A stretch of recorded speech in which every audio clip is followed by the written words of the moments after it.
All right, we are here with Emmett on the Austin Kelly Show. I feel like I don't say the name of the show hardly ever, but saying it now. The Austin Kelly Show with Emmett, drummer for the Color 8 band. Facts. Look at you. I have a question, by the way. Yeah. Why do you wear shades indoors? This is a vibe, bro. Like, it's a vibe. I don't know what else to tell you, Yeah. but yeah, no, it's just comfortable. Yeah. You know, I like dark rooms, darker places. We got comfortable earlier when we were taking pictures on the couch. We got real comfortable. You got really comfortable. Yeah. How are you feeling after smoking that blunt outside? I feel good. Yeah. I feel good, yeah. Nice. It got me zen. It got you zen. Yeah. So your drink of choice was McDonald's, Sprite specifically. Yes, sir. Yeah. Cheers to that. Cheers. You're already almost done with your. Yeah. Nah. Yeah. After your coffee, Starbucks coffee. I had to wake up. I was so tired. I was so tired. I worked today. Yeah. How long did you work for? Shit. You do Lyft, right? No, I was doing Lyft. I stopped doing it. Man, you still got the sticker on your car. Yeah, I know. That's what Justine. She was like, why you still got the Lyft sticker on? In case I ever got to put that uniform back on. In case I got to suit up again. I work for Uber now. Oh, okay. I probably shouldn't even say that. Didn't you say, I remember like you said a while back, someone like recognized you when you picked them up. Doing Lyft or some shit. Yeah. That shit was dope. Like when I was driving Lyft, I had like multiple people like recognize me from like the Color 8. Like, hey, you're from the Color 8. Yeah, bro. I had one girl, I'll never forget, we was riding. And so, you know, it's a Lyft. It's early in the morning. I picked this girl up out in Gilbert or some shit, somewhere far. And it was a longer ride. So I'm driving and I can see her out my peripheral. And I see her, she looking at me, she like, and then she'll look at her phone and like she's probably like Instagram and like kept going back and forth. And so I'm like, bro, like what? Like, is this girl plotting on me right now? Like, what's going on, bro? And so we riding in, we got close to her destination. She go, Are you a drummer? And I was like, yeah. She was like, are you in the Color 8? And I was like, yeah. She was like, oh my God, I was texting my friend this whole ride. Like I knew it was you. And I was like, yeah, like that's crazy. And she just said she saw us that first Friday. Was she cute? She was young. I wasn't even. I was like, Lyft is, hey, you don't, I don't mix business and relationship. That's good. You know? That's good. Keep it smart. Know? So we got a lot to talk about. Yeah. Just interviewed Justine. I met her at the music video for the Color 8, your band's music video for Turnt. Yeah. How did you guys get that together for Turnt? The whole setting, all at your guys' house, actually. Yeah. Well, Cal's house. You mean as far as like the video? Yeah, the video. Like what brought on that concept? So the video, it kind of worked out. Like it was crazy. Like how it worked. It was like kind of like destined. Like, so we at the studio recording, we finishing up Turnt. And our engineer, Sean, he's in a band called This Modern. And so they had a music video recently that came out and they showed it to us and we was like, oh, that's dope. Yeah. Like this shit fire. And he was like, yeah. He was like, if y'all want to like talk to him, he my roommate. So I can like link y'all. And we like, oh yeah, dope. Oh, nice. And his studio is like in the back of his crib. And so we like, dope. He was like, yeah, hold up. He hit him and he was like, oh, he here right now. So he literally just came from his room, came in the studio. We chopped it up with him. We was like, yeah, we want to shoot a music video. He listened to Turnt at the studio. He was like, oh, fuck yeah, like blah, blah, blah. We was like, when can we shoot it? He said, I'll be back in town in April. Nice. April came and we shot. Like that was literally it. Chase helped with that. Yeah, Chase Warren, right? Warren. Chase Warren, yep. So he directed so really his team, Day Trip Media, like they did the whole like, it was the most professional music video shoot I've been to thus far in my career. I'm glad I was able to make it too. It was awesome. Thanks for coming, by the way. It was awesome. For coming. It was super dope. Like with music videos, it's always not interesting, but like kind of like you'd be like a little nervous because we needed like 30 extras to pull up, and so we like it was a long night. People gonna come. It was a long night. It was a long night, bro, and we didn't expect it to last that long, and I know that everybody that pulled up didn't expect it to last that long. I remember I left around close to midnight. Yeah, it was. Yeah, I think we wrapped up at like 1 or something like that. that morning. So not only you did drums in the song, right? And you also did vocals. So yeah, you did vocals in the song. I did vocals. The song, it was actually all produced. Cal, other than Cal's guitar, like all the drums were produced. So I did do I did do drums, but but it wasn't no live drums. So we were just trying to try something different, you know, expand our sound because we haven't done at that point. I don't think we've done any songs that was like just fully. Or no, we have. No, we haven't. Loud popping. I'm thinking because not even Turnt is. I mean, Twerked On is. Twerked On, yeah. Because that one is kind of like more produced, but this was our first song that we really was like we producing. This shit. I really enjoy your vocals in that song. By the way, right before you really hear your vocals, it's like kind of dubbed, right? And then what's the one lyric? I'm just trying to make you happy, take you shopping at Target. That like stuck out to me. Have you ever, have you taken a girl shopping at Target? Absolutely. My girl loves Target. So like I don't know which camera we working with right now. Yeah, we got all three. But if you got a girlfriend, take her to Target, bro. If you piss her off, take her to Target. I promise you, when she leave, y'all good. You heard it here first. That's some good advice. Listen to me, bro. Yeah. I'm leading you to the water. Yeah. I actually wanted to ask you, so you were saying before this interview, the straw here, right? What were you saying about the straw? It's like slightly, what's the science behind the straw for McDonald's? All right. I'm going to teach y'all something. All right. So everybody talk about McDonald's Sprite and how good it is, right? Like, yo, McDonald's Sprite hit different. McDonald's Sprite is no different than anybody else Sprite, right? So like it ain't like they got like the secret McDonald's recipe of Sprite. Because real quick, when I asked him what kind of drink he wanted, he specifically said McDonald's Sprite. So go on. And so so it's not McDonald's ain't got like no specific recipe. The secret is the straw. So McDonald's straws are like bigger than the normal straws that you get at a fast food restaurant, right? So like, see, I never knew that. And you wouldn't see it like with the naked eye, but like because it's like millimeters bigger, but so it's bigger, and you get more carbonation from that, and that make the Sprite hit harder. That's why when you get that first sip, you like it choke you up a little bit, and that's just from the carbonation. So how did you find out that fact? I feel like I saw it on like TikTok or some shit. So I'm not even sure if that's 100% true, but I thought it was a dope fact. So like, to be honest, I don't drink soda, and I normally don't like soda, but I really like the Sprite. I'm telling you, it's science. At McDonald's, it's the science. It's really good. Science tastes good. Back to Turnt. You just played Memorial Day at the Van Buren. Yeah. First, how did it go? I already know how it went. You told me, but tell everyone else. How did it go? What was it like playing at the Van Buren? And also, what is it like playing Turnt? Because you guys just started recently playing Turnt live, right? Yeah. So what's the experience like? Playing that song and then the whole Van Buren experience.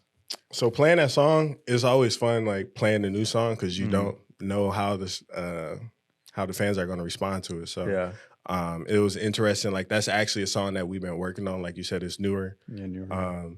So I think we've only done it like maybe 4 times since it's been out. And so we literally are still figuring it out. So every time we've done it, it's been a little bit different.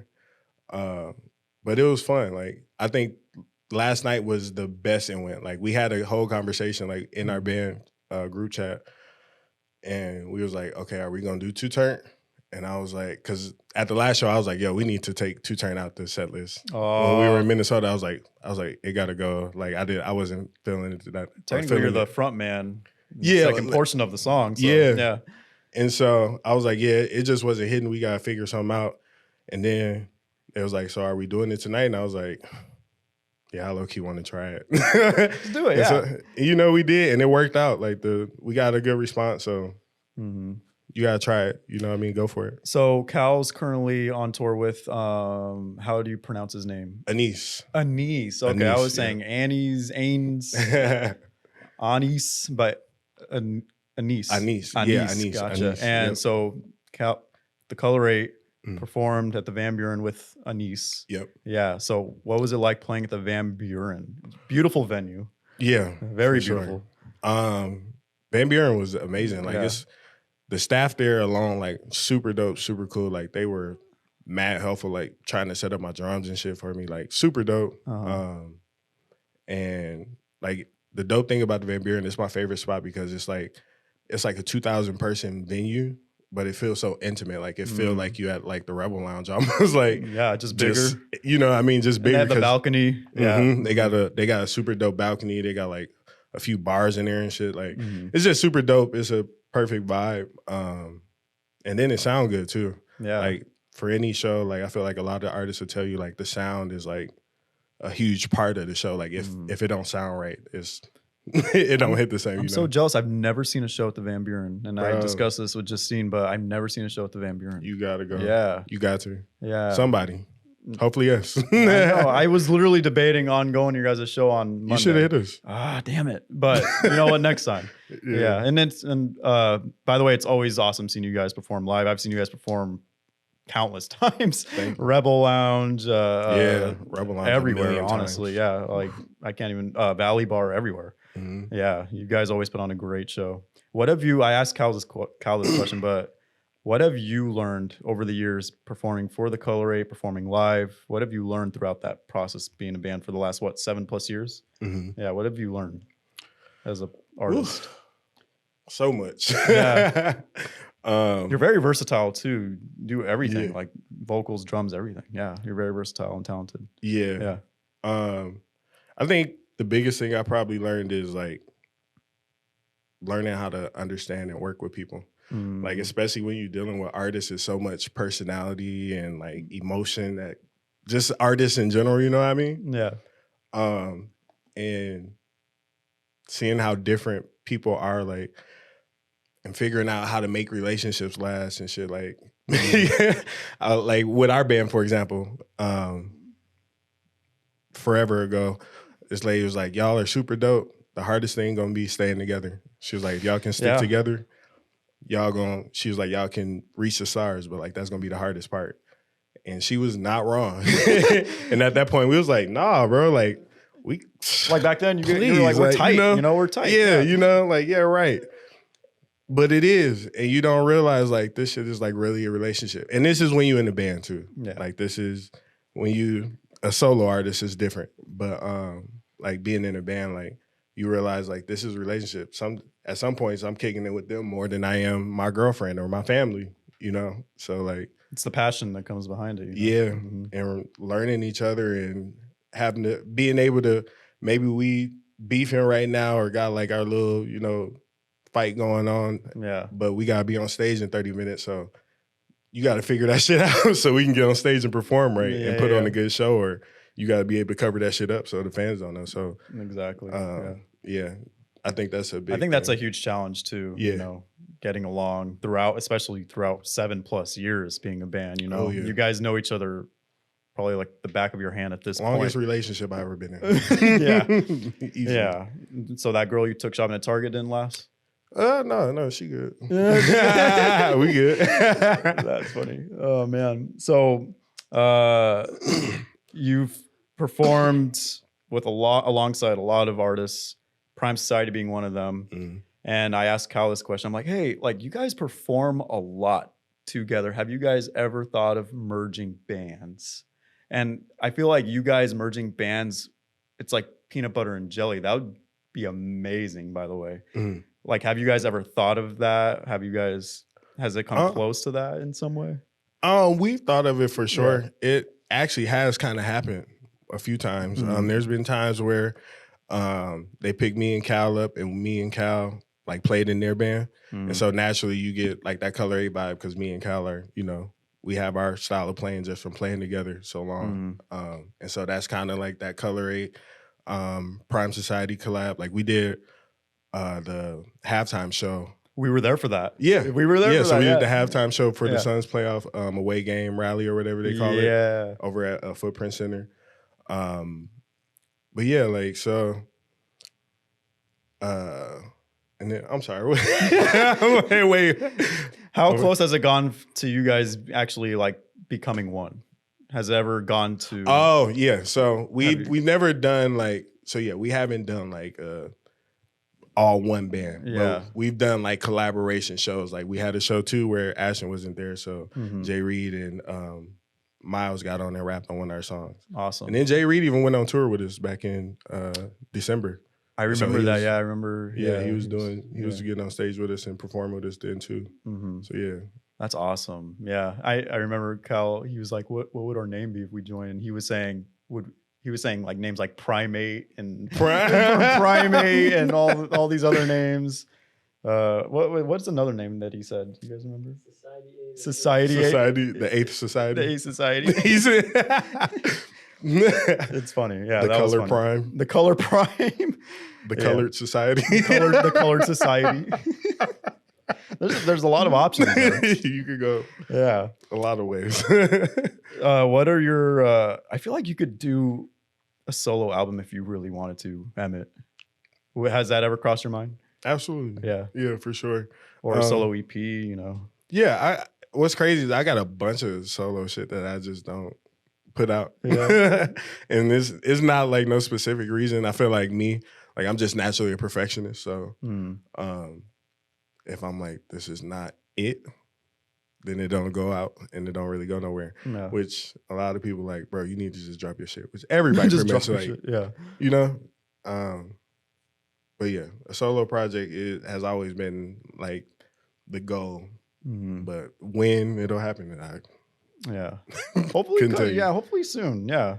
Yeah. Cause I feel like mixing with your vocals, drumming. Do you do other instruments, by the way? Not like I drum. I can like pluck around on a guitar and like do like little piano shit. I'm like sitting there, messing around, but nothing serious as drums for sure. Gotcha. Other than singing. Yeah, gotcha. Yeah. So what are your goals with the band, the Color 8? What are your goals moving forward with the band? Our goals is, or my goal for the band is really just to grow. Like I want to take this shit worldwide, bro. Yeah. Like, this is what I love to do. This is what I always wanted to do. So like performing bigger stages like the Van Buren and bro. Like just bigger stages, bigger shows. Like I don't know. Like that's it. That's just it. Like that's all I want. I want to, even if I ain't no fucking, like I ain't got to be Drake or some shit. Like I don't need to be a household name. It would be cool to be, but I don't need. If that comes, it comes. Yeah. If it come, it come. But if it comes, it comes. To ask that girl that you took shopping at Target. If it come, it come. Yeah. But nah, like really, just if we could do this shit, just and be able to sustain life off of music alone. And live comfortably and be able to take care of my family and maybe do a vacation here and there. Yeah. Like I'll take that. Like that I feel like that would be kind of like goals, but like my sky high goal, like real life dream is really go around the world with this shit, like change the world. Like everybody just making a difference. Yeah. That's my goal, is to make a difference in what I do. I don't want to just be, a normal person. You know, if I made a difference, I feel like even if I made a difference in a couple people's lives, I feel like I accomplished something, Exactly. Don't nothing feel better than that, bro. Like after a show, if somebody come up to me and like say like, bro, like y'all inspired me, or like so many people like, oh, I was in high school seeing y'all at First Friday and now seeing y'all at this place, or seeing you perform with so-and-so. And it's like we got people that come up and like, bro, we started our band because we saw y'all at First Friday. And it's like, damn, bro, that's... Does that make you feel old? Bro, it made me feel old as fuck. It made me feel old as fuck, for one, because there's people that's like, yeah, I was 17 coming to your shows. I'm 22 now. Like I'm like, fuck. Like, okay. How old are you? Me? Yeah. I'm 29 now. 29. Yeah, wow. man. Yeah, I'm 27. Man, so climbing the ladder. We're getting up there, man. But 30s is your prime though, bro. That's what a lot of people saying. If you take care of yourself, that's what people don't realize. Like we should still be in our primes around 30. We just gotta take care of our body. Take care of your body, Yeah. With everything, honestly. Exercise, diet, everything. Mentally, yeah. Mentally's huge. You think about it, like at 30, like your body can be in peak physical form if you take care of yourself, if you eating right, mentally. Well, 30 is not even old. It's not young. It's really not, bro. Like I say I feel old just because it's like Because your kind of knees cliche. are cracking too when you Exactly. My knees pop when I get up and shit, but that's because I don't take care of my body as good as well as I should. But like, I'm not really old though. Like, I feel young. Like, and I heard this old person say one time, it was like, getting older is not like you don't mentally age. You more so your body age. So like. You still think, hey, I'm finna go do this fucking backflip. But if you try to, that's when the injury happens. Then your body, because your body don't keep up with your age, but your age don't. You know what I mean? Yeah, bro. That's crazy. Well, I mean, I'm already getting gray hairs, so as long as I still have most of my black hair, I still feel like I would look young, you know, you good, in some bro. capacity. You good, bro. Yeah. You know what's crazy? I used to jump off ladders pretending I was like Jeff Hardy or some shit when I was a Do it kid. now. And I'm feeling the effects from that, you know. Still, yeah. The last time I even did a stunt, I did a front flip, or as he would call it, swanton bomb through plywood. That was the last time I did it. Through plywood. I'm thinking Was it a table? Was it supposed to be so the it table? was like I think it was like a stack of chairs, like this. Chair here, and the plywood was over the chairs. I got a ladder and I did a front flip, thinking I'm Jeff Hardy. And my neck, I whiplashed when I landed. I have a video. I'll show you after this. I have a video. You got a video? Yeah. Wait, this was recently? Like 4 years ago. Oh, God. But I haven't done it since. That's how fucked up. You was only 23 then, bro. You was young. Yeah. Alcohol played a hand in that. So, yeah. The front flip, the swanton bomb. Yeah. It didn't look as good as Jeff Hardy, but yeah. Did you have your legs like, you know how he had, it's like iconic, you gotta have your legs like straight spread. when he did like dives? he'll be like, I can't do that. No. It was more like a not a swanton, but a senton bomb. So it was like a roll. Yeah. Yeah, we'll watch the video. I want to see. I gotta see that. Ever since I was 6, I was like, I want to be like Jeff Hardy. What would Jeff Hardy do? That's what I asked myself. Yeah. Yeah. So who has inspired you musically? My bad. I keep adjusting and shit. I feel like I'm falling down on the couch. Yeah. Musically, honestly, bro, like gospel music. Gospel. Like, we were just we were talking. like, I grew up in a very religious household. Like my dad is like an associate pastor of a church. Like I've been in church like all my life. So gospel music for real, like taught me really everything. Of course, I heard other, like, you know, obviously I know who Lil Wayne. I know music, but I would probably say like Kirk Franklin is probably like a big influence on like the music style, like Ty Tribbett. Music is crazy. All these names I need to check out. Yeah, look them up for real, bro. Like they like gospel legends. They like the Kanye and like like the Kanyes of gospel. Do you still go to church frequently? I still play at church every Sunday. Okay. Yeah. Oh, nice. I don't have a church home out here, but I actually been thinking about like because I want to start going back, like as a member and not as like working to play. Right. So yeah. That's cool. It's a process. Cool. Yeah. That's really cool. So with you going to church frequently, I'm sure you've learned a lot just going to church. Do you do drums for the church, right? Yeah. Yeah. Okay. Cool. Do you sometimes sing too? Yeah. Okay. Cool. So like at my church, I grew up because I only been in AZ for 10 years. Oh shit! Where are you from? So I'm born and raised in Milwaukee. What? I did not know that. Yeah. Were you going for the Bucks when they were facing the Suns? Bro. Bucks and Six. Man, always. Always. Well, Aiden played like a bitch, so. Hey, it is what it is. I'll take that. Yeah, I'm from Milwaukee, though. Cool. Yeah. What's the difference between, obviously it's a huge change, Milwaukee to Arizona. Two whole different worlds. Yeah, two totally different worlds. Two whole different worlds for real. Weather-wise, two whole different worlds because 6 months out of the year, snow on the ground back home. The people are different. Yeah. The food is better back home to me. Are you a Green Bay Packer fan? Oh, yeah. Dire. Didn't we just had Sophia in here? She's from Wisconsin, right? Oh, yeah? Yeah, she is. Sounds like a great gown. Yeah. Cheesehead. Yeah. She said she met Aaron Rodgers, too. Yeah. She met Aaron Rodgers. That's hard.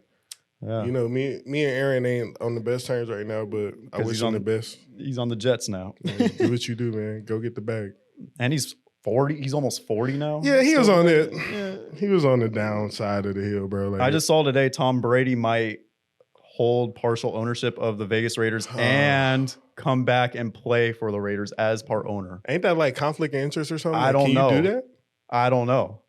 That's crazy. You got to think about how much money he got. Yeah. If you're going to be the owner of a team and play for him, bro, Super Bowl. That is the biggest power move in history. If he does that, oh my God. That's great. I low-key, now I kind of want him to do it because, like, I just when would you ever see that? I just saw that on the Bleacher Report app this morning. I'm like, wait, really? I didn't open it. I just saw the headline. Don't LeBron, like, own the Lakers partially or some shit? Not the Lakers. I think another team, hold partial ownership in another team. Okay. I forgot which team. I was about to say LeBron probably the only other athlete that could do that. Yeah, well, and then Tom Brady. Yeah. They go hand in hand, both goats of each sport of their own. So yeah, for real. Did you play sports growing up? Mm-hmm. That's why I came out to Arizona. Oh, really? For sports? I was about to come play football at the JUCO out here. Oh, and I came out and... What was your position in football? Tight end. Tight end. Yeah. That's a tough position too. Yeah. It's fun. But I realized that college sports it's a sham, bro. Like, it's not what you think it is. Did you ever get along with your quarterback at all, or Honestly, bro, like, I didn't even play. You didn't play? I came out I came out in 2013. I was like walk on, like, I didn't get recruited out here. Like, I hit up the coach and he was like, send me your film, blah, blah, blah. I sent it. And he was like, all right, come to the tryouts. Try it out, made it. But basically, I was there for a season. I was ineligible because I couldn't afford to be in-state tuition. And you had to pay, for Phoenix College, you got to pay day tuition, like in-state tuition, and then out-of-state tuition, like a whole second tuition on top of, to be an out-of-state student. Gotcha. And so I couldn't afford that.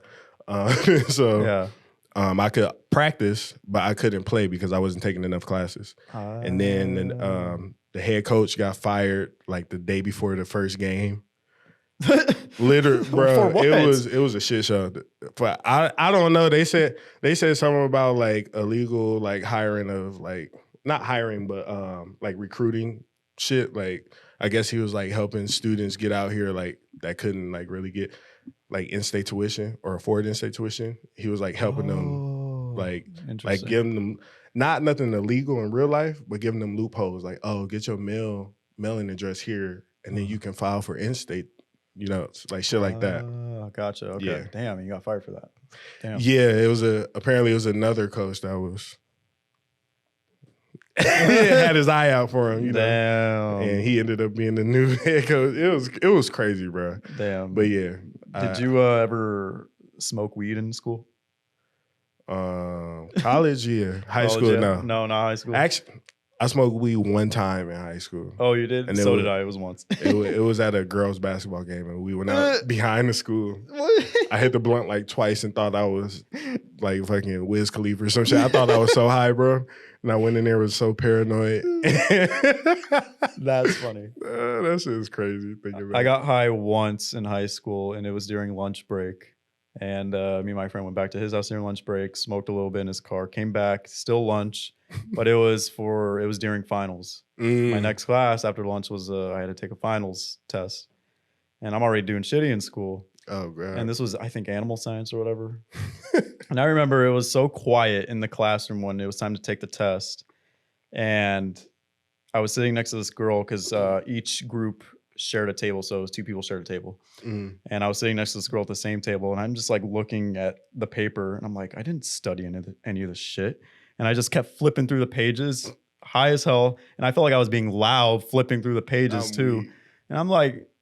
And I'm just looking at this. I'm like, I didn't study for this at all. And then I just kind of just wrote down answers and I still passed. But I don't know how I did. But hey, man. Maybe it actually helped being high. I just, trusted my instinct during the test. So that's funny, bro. Have you been high performing? Obviously. Absolutely. It made me feel like I'm moving in slow motion or something like when I'm playing. Even a fast-paced song? Mm-hmm. Damn. I don't know how to explain it, bro. Like, it just feel like like I'm moving fast in real life, obviously, but like in me, it feel like everything calculated. I'm like, all right, left hand do this, right foot now, like it feel like that in my head type shit. Like when I'm playing, so it feel like I can like control myself more almost. I have to say, one of the most funnest times seeing you guys live, it was at the Rebel Lounge. It was like a year ago, actually. When you guys had everyone on stage at the Rebel Lounge. What was that show? Lit. It was it your guys' like album release? It was because you guys headlined. Yeah, it was the Foot on the Gas. Foot on the Gas. Foot on the Gas EP that we did last year. Yeah. That was an amazing show. That was super fun. Rosa Toddy was there. I think he opened for, Toddy opened, and then Crooked Teeth. Yes. He was from out of town, and he was on the show. Yeah. And it was crazy. We had a mosh pit. That was an amazing experience. Yeah, that was awesome. I have like video of that too on my phone. It was crazy. And I got you in the background. You were just like... Bro, somebody fucking fell on my drum set. My shit is still bent from that. Really? Yeah, one of my cymbal stands, he fell back. I low-key feel bad for him because I'm like, that shit had to hurt, bro. Like he fell on a metal, like basically a metal stick with a fucking metal plate on the back top of his of it. head? Like, Oh, yeah, damn. Like, so I'm like, I know that shit hurt, but the danger of fucking bent my shit, especially mosh pitting on stage. Man. All right. It was worth it though. Yeah, it was worth it. Well, Emmett, anything you'd like to say to the viewers? Obviously, they could check out your music on Spotify, Color Eats Music on Spotify, everywhere. What actually, for anyone who hasn't seen you live, what can you say to the fans that will come to see you live that haven't seen you yet? What can they expect? You can expect everything for Everything. real. Like, I like to think of ourselves like avatars of music genres. So we like to mix it up. We mix everything with everything. So just pull up. It's hard to explain, but when you see it, you get it. See them live whenever you can. Just see them live. Oh yeah, follow us at the Color 8 Band. At the Color 8. And it's the number 8. The number 8s. At the Color 8 Band. Yes. Everything. Everything. Yeah. Everything. Everywhere. Well, hey, well, cheers to this soda. I mean, I never knew the science behind a straw, McDonald straw, but hey, I'm glad I learned it. Oh, and also take your girl shopping at Target. Yeah. Right now. I think that's the biggest thing that you said. That's the most important thing. That if you take anything from this today, take your girl to Target and drop a bag and watch what she do when y'all get home. Yeah. See what happens. Hit us up. See what happens afterwards. All right. That was cool.